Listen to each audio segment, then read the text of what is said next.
Storm damage cleanup from August is still underway a month later. The cleanup effort and power restoration, a topic during the Milwaukee Public Works Committee meeting. Christina Van Zelst has that story.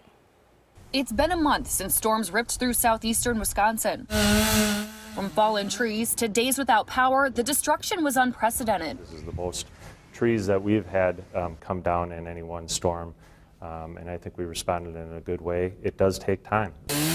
And it's that cleanup effort discussed at the Milwaukee Public Works Committee meeting Thursday. Alderwoman Malele Coggs introducing a communication file aimed at getting more details from DPW and We Energies when it comes to responding to storm events. It was a huge storm. I do really feel strongly DPW showed up. Alderman Bob Bauman sharing frustration with We Energies and feels customers have no one to complain to, unable to take business to a different electricity supplier. Who do we unelect at We Energies?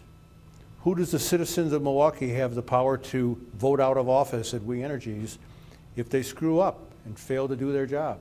No one. We Energies says this was the largest storm restoration effort in the history of their company and wish the efforts of the workers were acknowledged by Bauman. It destroyed power lines. We had to string 5 miles of cable, replace about 200 power poles from trees falling down. So his frustration is misdirected. That said, people can call us 24/7, 365. We are available all the time. Reporting in Milwaukee, Christina Van Zelst, FOX 6 News.